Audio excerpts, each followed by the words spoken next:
it for 4 weeks of drill work. Now our calendar through the NCAA changes. We can now enter a segment where we have 20 hours a week versus the 8 hours a week. And the most critical part of this for us is calibrating the arms and getting everybody back in a functional manner so that they can have a team practice. And we need that ramp up. When you look at summer ball and guys were Team USA, summer ball, some guys were not playing, trying to get everybody back on the same page in terms of bodies underneath them, legs in shape, and then clearly the pitcher's arms, the most critical part of the ramp up. We wanted to make sure we were ready to get to today, and the next couple practices will prepare us to scrimmage, and then you have a chance to play 2 outside fall scrimmage games. Those are exciting days. Clearly a lot of inter squad that goes on in the fall that's very important to the program as well.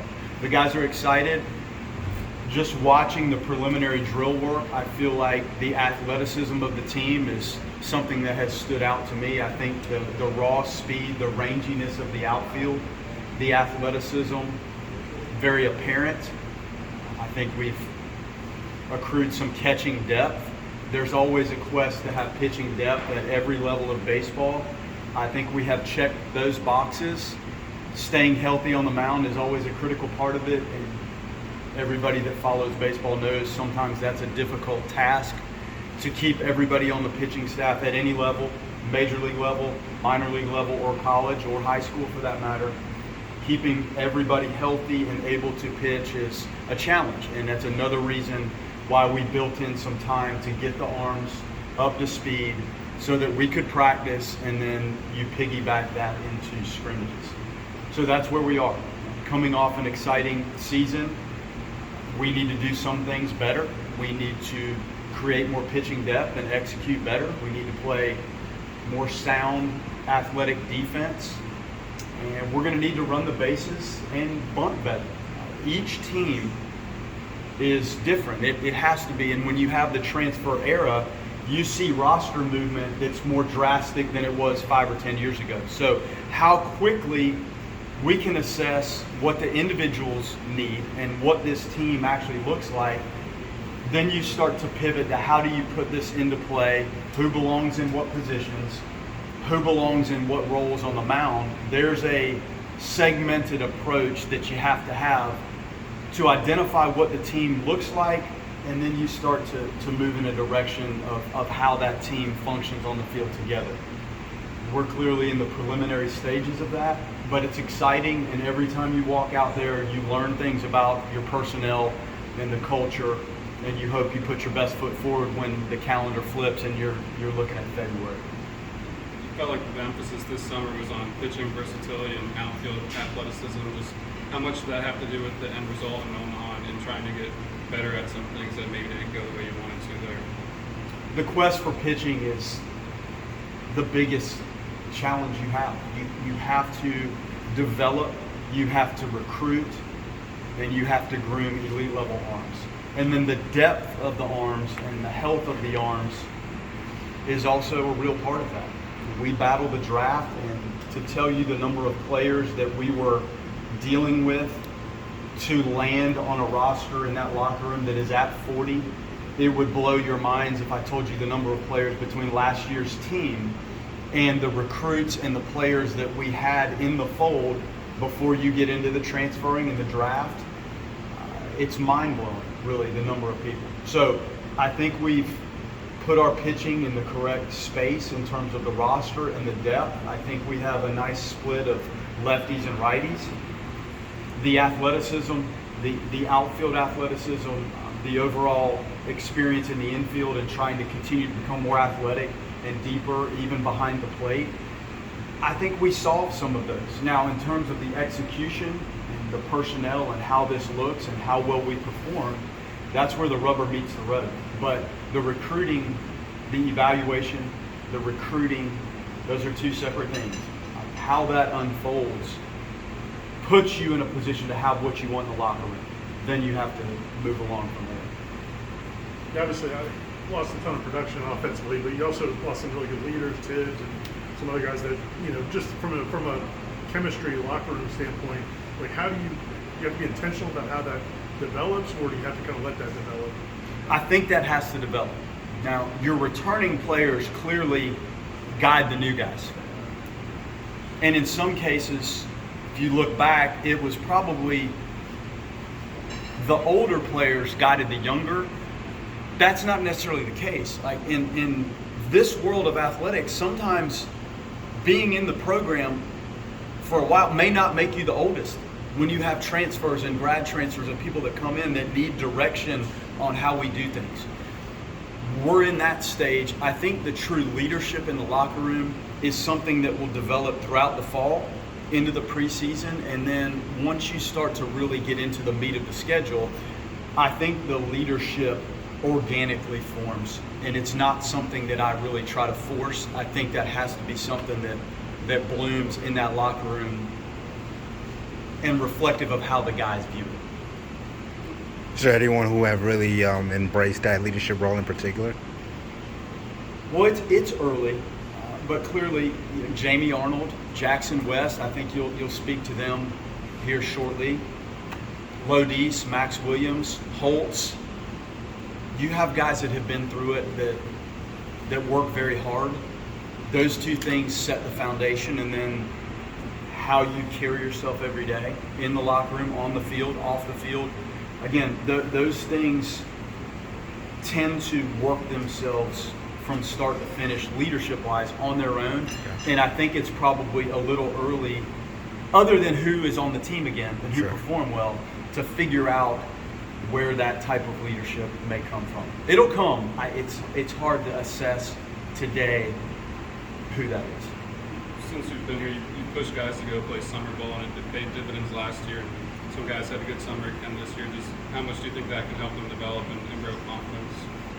Tons. And you have to create your own avenue to work in the summer.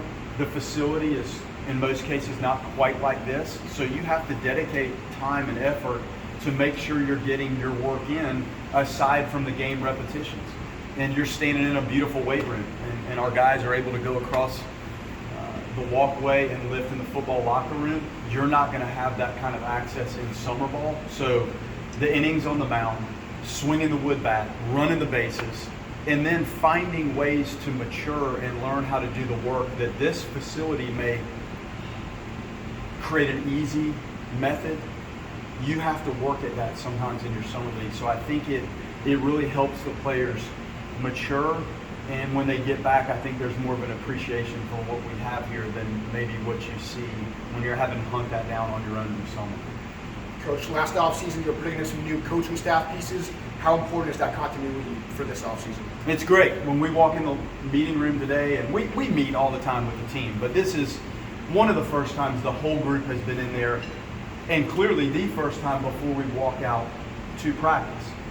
To have consistent voices, and for me, quite frankly, the ease of here's today's practice plan. Then I pulled out the first practice plan from last fall, very similar, but for Ty and Micah to just take that and run with it, and Rob and Drew Linder is here as our director of operations, and he's been in the program before and really knows my language through working with Ty. So much easier. Then that messaging gets to the players much more efficiently. So it's really, really nice to have that. And our players are fortunate to work with the coaches that we have. Coach, you lose Tibbs, you lose Cam Smith, you lose Jaime Ferrer, you lose Daniel Cantu. You're talking about the eternal quest to find arms. Do you just feel confident about the bats you have, or is it just easier to identify offensive talent and it's not as much of a concern for you? Well, I think going into it, there were some expectations that we were not going to have a lot of those guys back. Okay, so you start to put the pieces together and look at how you can reset the lineup. I don't know that you can look at trying to match what one team does and flip to the next year and try to maybe statistically match it. But in the recruitment, you're trying to get the best personnel that you can recruit to get in that locker room and build the roster. And I think what we found is some of the returning players are going to be more physical and more mature and more experienced. But then some of the guys that we have added, they may have different skill sets than some of the kids we lost, but it doesn't mean that you can't weaponize different parts of your offense to create a functional unit. And I'm not going to try to push the way things looked last year offensively. I have to be fluid enough to understand that we're going to have to run the bases better. We're going to have to bunt more. We did not bunt a whole heck of a lot last year. I think when you look at this group, the base hit bunting and some of the squeezes and some of the other things that I have enjoyed doing in the past may percolate back up. We hit a lot of home runs last year. I think there are going to be some surprising power potential athletes here. But how the offense forms, I just have to feel that out a little bit. But clearly there are some dynamic individuals that are not here.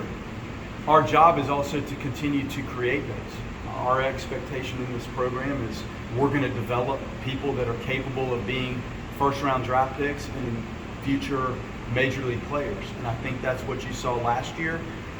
When the dust settles on this, I hope that we can say that we repeated that on the offensive side. And I know I do talk about the focus and the emphasis on pitching because that is so critical. I do think we've covered our bases athletically to put some semblance of an offensive unit together, piggybacking off of how athletic defensively we are, and I think we're going to be really better at that this year. It's like a year in planning now. You anticipate losing all these guys. So last Yes. year you brought in guys with the anticipation that now would be. Right, but it's hard to statistically say, okay, this player is going to plug in and pick up what Tibbs did. It may be a different sort of offensive player. It may be a different look, and that's natural because you're never going to be able to cookie cut how you want this to look. Now, trying to cookie cut arm depth and that sort of thing, I believe that's probably why I come off as focused on the pitching, because that is so essential. If you don't have depth there and quality there, you're gonna have a tough time. If you can pitch and play some defense, you find yourself in these games, and offensively, you try to figure out ways to pressure and score. So that's how I look at it. Leiter went down halfway through last year, wasn't able to get back on the mound. Just what's his status entering the fall? And it's tricky. You know, you try to reboot these things and rehab these things. It's been an ongoing process for him. And to document the hours that he has spent, and Phil and Dr. Mejia, to try to rehab this and get it right for him and to get him back on track to get back on the mound, it's very, very difficult.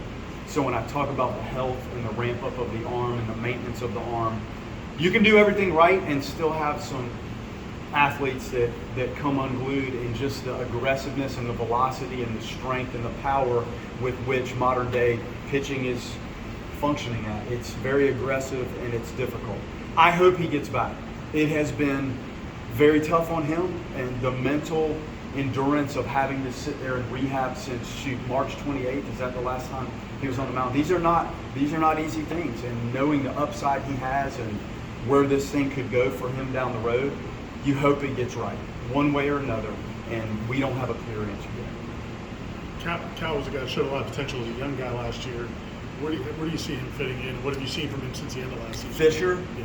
he could play anywhere on the field. He's a baseball player, and we love that. And I think a lot of our infielders are in that bucket. But Cal has played summer ball really every inning. Even after his high school year, he stayed in the Northwoods League up there and played, and then did it again. So I thought it was a great entrance for him last year to get some time as a freshman and watch this and be involved in this and learn from this and then go play again. He just continues to grow and develop, and he's a beautiful player. He enjoys the game. He understands the nuances of the game at every position. So he's wise beyond his baseball years, and clearly is going to be a huge part of our team and our infield. No, regardless of what position it is, he's very savvy and handles himself well at any of the spots. Coach, thoughts about seeing Cam and Tibbs as constantly getting elevated in the minors and just continue to work their way out though, getting into the majors? Yes, Greg. I want our guys to leave here, walk into the professional world, and feel prepared and that they can function. And we do talk a lot about what it takes to transition into that world and then function when you're playing the game every single day.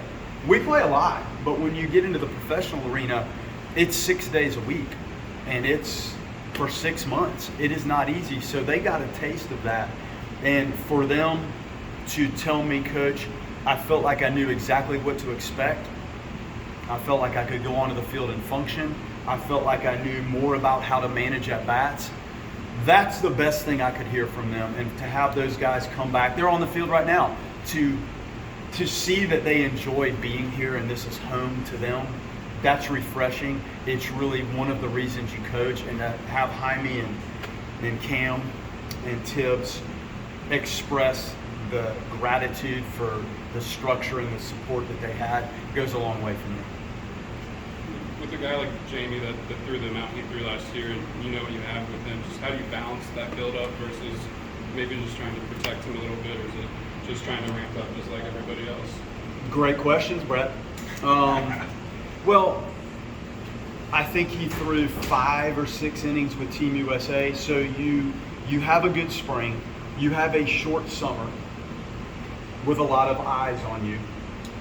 What is the right pathway to getting him on the mound, to let him see some hitters, but in a controlled amount? Like some of the young arms, they need to throw here, and we need to see a lot of the metrics and the video and the development. He's probably in a little different bucket because there's things we want to work on with him, but I think, again, like the summer, it's probably in a 5 or 6 inning workload. And there are guys that may throw 12, 13, 14, 15 innings this fall.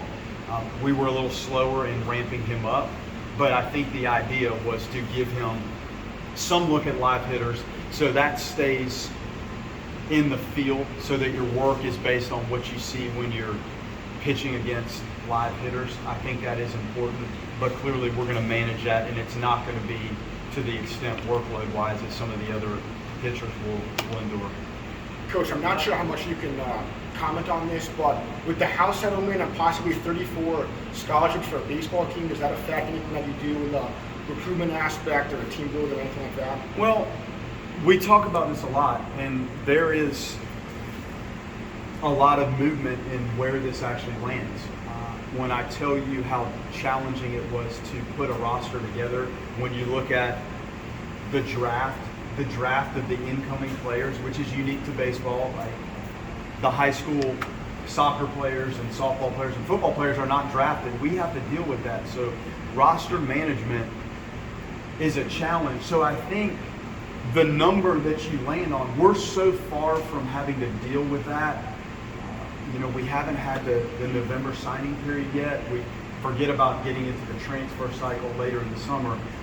For us right now, the roster number probably changes. The scholarshiping probably at some point in this changes, but it's so far down the road for us in what we deal with baseball that it's not a focal point of ours today. Time for one more. Good.